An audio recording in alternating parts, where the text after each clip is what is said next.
Excel PU college ಗುರುವಾಯಿನಕೆರೆ, ಕರ್ನಾಟಕದ number 1 PU college. Admissions open now. ಅಬಕಾರಿ ಸಚಿವ ಆರ್.ಬಿ. ತಿಮ್ಮಾಪುರ ರಾಜೀನಾಮೆಗೆ ಆಗ್ರಹಿಸಿ ಬಿಜೆಪಿ ಸದಸ್ಯರು, ಜೆಡಿಎಸ್ ಸದಸ್ಯರು ನಿನ್ನೆ ಅಹೋರಾತ್ರಿ ಧರಣಿಯನ್ನ ಮಾಡಿದ್ದಾರೆ. ಈಗ ಅಹೋರಾತ್ರಿ ಧರಣಿ ಮುಗ್ದಿದೆ, ವಾಕಿಂಗ್ಗೆ ಬಂದಿದ್ದಾರೆ. ನಮ್ಮ ಜೊತೆ ಮಾಜಿ ಉಪಮುಖ್ಯಮಂತ್ರಿಗಳು, ಮಲ್ಲೇಶ್ವರಂ ವಿಧಾನಸಭಾ ಕ್ಷೇತ್ರದ ಹಾಲಿ ಶಾಸಕರಾಗಿರುವಂತಹ doctor C N Ashwath Narayana ಇದ್ದಾರೆ. ಅವ್ರನ್ನ ಮಾತಾಡಿಸ್ತೀನಿ. ಅಶ್ವಥ್ ನಾರಾಯಣ ಅವರೇ, ಅಬಕಾರಿ ಸಚಿವರ ರಾಜೀನಾಮೆಗೆ ಆಗ್ರಹಿಸಿ ಅಹೋರಾತ್ರಿ ಪ್ರತಿಭಟನೆ. ಈಗ ಬೆಳಗ್ಗೆ ಎದ್ದಿದ್ದೀರಿ, 10 ಗಂಟೆಗೆ ಸದನದಲ್ಲಿ ಮತ್ತೆ ಆಗ್ರಹ ಏನು?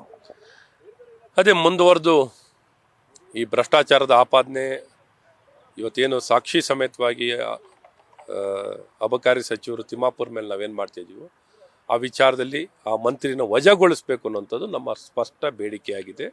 ಇದಕ್ಕೆ ಸರ್ಕಾರ ಮಣಿಬೇಕು. ಎಷ್ಟು ಒಮ್ಮೆನ ಬಾರಿನೂ ಈ ಆಪಾದನೆಗಳು ಈ ಸಾಕ್ಷಿ ಸಮೇತವಾಗಿ ಎಲ್ಲ ಬಹಿರಂಗವಾಗಿ ಬರ್ತಿರುವಂಥದ್ದಿದೆ. ಆದರೂ ಇದಕ್ಕೆ ಸರ್ಕಾರ ಲೆಕ್ಕಿಸ್ತಿಲ್ಲ. ಕಾಂಗ್ರೆಸ್ ಸರ್ಕಾರ ಇದಕ್ಕೆ ಉತ್ತರ ಕೊಡಬೇಕು, ಲೆಕ್ಕ ಕೊಡಬೇಕು, ಲೆಕ್ಕ ಚುಕ್ತಿ ಆಗಬೇಕು, ಇವ್ರನ್ನ ವಜಾಗೊಳಿಸ್ಬೇಕು ಅನ್ನೋದು ನಮ್ಮ ಸ್ಪಷ್ಟ ಒತ್ತಾಯ. ಸರ್ಕಾರದ್ದು ಆನ್ಲೈನ್ ಅಜೆಂಡಾ ಅಶ್ವಥ್ ನಾರಾಯಣ ಅವರೇ, ನಮ್ಮ ಸಚಿವರ ವಿರುದ್ಧ ಯಾವುದೇ ಸ್ಪಷ್ಟವಾದಂಥ ದಾಖಲಾತಿಗಳು ಇಲ್ಲ. ಸ್ಪಷ್ಟವಾಗಿ ಇನ್ನು ಜಡ್ಜ್ಮೆಂಟ್ ಕೊಡೋದು ಬಿಟ್ಟು ಇನ್ನೆಲ್ಲ ಆಗಿದೆ. ಜಡ್ಜ್ಮೆಂಟ್ ಕೊಡೋವಂಥದ್ದು ಏನು? ಸಾಕ್ಷಿ ಸಮೇತವಾಗಿ ಹಲವಾರು ಬಾರಿ ಸ್ವತಃ ಮುಖ್ಯಮಂತ್ರಿಗಳೇ ಮಾತುಕತೆಯನ್ನು ಅಧಿಕಾರಿಗಳ ಜೊತೆ, ವರ್ತಕರ ಜೊತೆ, ಎಲ್ಲರ ಜೊತೆ ಕಾಂಪ್ರಮೈಸ್ ಮಾಡ್ಕೊಳ್ಳೋಂಥ ಎಲ್ಲ ಪ್ರಯತ್ನಗಳನ್ನು ಮಾಡಿದ್ರು ಸಮಾಲೋಚನೆ ಮೂಲಕ. ಈ ಕಾಂಗ್ರೆಸ್ ಸರ್ಕಾರದ ಸಮಾಲೋಚನೆ ವಿಫಲವಾಗಿದೆ. ಹಾಗಾಗಿ ಭ್ರಷ್ಟಾಚಾರ ಆಪಾದನೆ ಗಟ್ಟಿಯಾಗಿದೆ. ಸಾಕ್ಷಿ ಸಮೇತವಾಗಿ ನಾವು ಆಪಾದನೆ ಮಾಡ್ತಿರೋದು, ಸಾಕ್ಷಿ ಇಲ್ಲದೆ ಮಾತಾಡ್ತಿಲ್ಲ, ಸಾಕ್ಷಿ ಇಟ್ಕೊಂಡೇ ಮಾತಾಡಿರೋಂಥದ್ದು. ಹಾಗಾಗಿ ಸರ್ಕಾರ ಮಣಿಬೇಕು. ಭ್ರಷ್ಟಾಚಾರ ವಿರುದ್ಧವಾಗಿ ಏನೊಂದು ಪ್ರಚಾರ ಆಪಾದನೆಯನ್ನು ಮಾಡಿ ಅಧಿಕಾರಕ್ಕೆ ಬಂದಿರೋಂಥವ್ರು ಇದಕ್ಕೆ ಲೆಕ್ಕ ಕೊಡಬಾರ್ದ? ಅಟ್ಲೀಸ್ಟ್ ಎಳ್ಳಷ್ಟಾರ ಆತ್ಮಸಾಕ್ಷಿ ಎಳ್ಳಷ್ಟಾರ ಇಟ್ಕೋಬೇಕಲ್ಲ.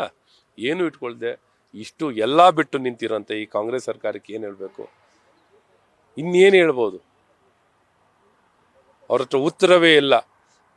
ಭ್ರಷ್ಟಾಚಾರನ ಸಮರ್ಥಿಸ್ಕೋತಾ ಇದ್ದಾರೆ. ಸದನದ ಒಳಗೇನೆ ಭ್ರಷ್ಟಾಚಾರನ ಯಾರ ಇತಿಹಾಸದಲ್ಲಿ ಯಾವ್ದಾರ ಒಂದು ಸರ್ಕಾರ ಸಮರ್ಥಿಸ್ಕೊಂಡಿದೆ ಅಂದರೆ ಈ ಕಾಂಗ್ರೆಸ್ ಸರ್ಕಾರ. ನನ್ನ ಕಡೆ 2 ಪ್ರಶ್ನೆ. ನಿಮ್ಮ ವಿರೋಧ ಪಕ್ಷ ನಾಯಕರು ಮಾತನ್ನ ಆಡ್ಬೇಕಾದ್ರೆ ಪೆನ್ ಡ್ರೈವ್ನ ತೋರಿಸಿದ್ರು, ಖುದ್ದು ಮುಖ್ಯಮಂತ್ರಿಗಳಿಗೆ ಹೇಳಿದ್ರು, ನೋಡಿ ಇದರಲ್ಲಿ ಯಾರು ಇನ್ವಾಲ್ವ್ ಆಗಿದ್ದಾರೆ ಅಂತ ನನ್ನ ಹೆಸರು ಹೇಳಲ್ಲ, ಜೊತೆಗೆ ನೀವು ಅವರ ಬೆನ್ನಿಗೆ ನಿಂತಿದ್ದೀರಂತ. ಮುಖ್ಯಮಂತ್ರಿಗಳೇ ಬೆನ್ನಿಗೆ ನಿಂತಿದ್ದಾರೆ. ತೆರೆಮರೆನಲ್ಲಿ ಕೇಳಿ ಬರ್ತಾ ಇದೆ, ಮುಖ್ಯಮಂತ್ರಿಗಳ ಮಗನೂ ಕೂಡ ಹಾಲಿ MLC ಅವರು ಕೂಡ ಇದರಲ್ಲಿ ಇನ್ವಾಲ್ವ್ ಇದ್ದಾರೆ ಅಂತ. ಒಟ್ಟು ಸರ್ಕಾರದಲ್ಲೇ ತಿಮ್ಮಾಪುರ ಹೇಳ್ತಾ ಇದ್ದಾರಲ್ಲ, ತಿಮ್ಮಾಪುರ ಅವರೇ ನಂದು ಸಣ್ಣ ಪಾತ್ರ, ಇನ್ನು ಮಿಕ್ಕಿದವ್ರದ್ದೇ ಜಾಸ್ತಿ ಪಾತ್ರ ಅಂತ ನಾವು ತಿಮ್ಮಾಪುರ ಸ್ವತಃನೇ ಹೇಳ್ಕೊಂಡಿರುವಂಥದ್ದಿದೆ. ಹಾಗಾಗಿ ಇವೆಲ್ಲ ನೋಡಿದಾಗ ಇದರಲ್ಲೇನು ಅನುಮಾನ ಏನಿಲ್ಲ. ಹೈಕಮಾಂಡಿಂದ ಇಲ್ಲಿವರೆಗೂ ಕೆಳಗಡೆವರೆಗೂ ಈ ಹಣ ಎಲ್ಲಿಗೆ ಹೋಗ್ತಿದೆ ಅನ್ನೋಂಥ ಉತ್ತರ ಕೊಡಬೇಕು. ಎಲ್ಲಿ ಚುನಾವಣೆಗಳಿಗೆ ಹೋಗ್ತಿದ್ಯಾ? 5 ರಾಜ್ಯದ ಚುನಾವಣೆಗೆ ಹೋಗ್ತಿದ್ಯಾ? ಎಲ್ಲಿಗೆ ಹೋಗ್ತಿದೆ ಹಣ? ಈ ಹಣ ಹೈಕಮಾಂಡ್ಗೆ ಹೋಗ್ತಿದ್ಯಾ? ಸೊ ಈ ರೀತಿ 6,000 ಕೋಟಿ ಪ್ರತಿ ವರ್ಷನೂ ಪಡ್ಕೋತಿದ್ದಾರೆ ಅಂದರೆ ಸಣ್ಣ ಮೊತ್ತ ಏನಲ್ಲ. ಈಗ ಮುಂದಿನ ಹೋರಾಟದ ಹಾದಿ ಏನು ಸರ್? ಇವಾಗ ಹೋರಾಟ ಧರಣಿ ಆಯಿತು, ಇವತ್ತು ಸದನ ಕಡೆ ದಿನ. ಸದನದಲ್ಲಿ ಧರಣ ಮುಂದುವರಿಯುವಂಥದ್ದಾಗುತ್ತೆ. ಸದನದಲ್ಲಿ ಒತ್ತಾಯ ಮಾಡಿ ಅಹೋರಾತ್ರಿ ಧರಣವನ್ನು ಮಾಡಿದ್ವಿ. ಮುಂದುವರೆದ ಭಾಗವಾಗಿ ರಾಜೀನಾಮೆಯನ್ನು ಪಡಿಬೇಕು ಅನ್ನೋಂಥ ಉದ್ದೇಶದಲ್ಲಿ ಧರಣವನ್ನು ಮುಂದುವರಿಸುವಂಥದ್ದಾಗುತ್ತೆ. Thank you sir. ಇದು ಒಟ್ಟಾರೆ doctor C N Ashwath Narayana ಅವರ ಮಾತು. ಕ್ಯಾಮರಾ ಪರ್ಸನ್ ನವೀನ್ ಜೊತೆ Madhusudan, news first Kannada, Bengaluru. News first ನಿರ್ಭೀತಿಯಿಂದ ನಿಮ್ಮ ಪರವಾಗಿ.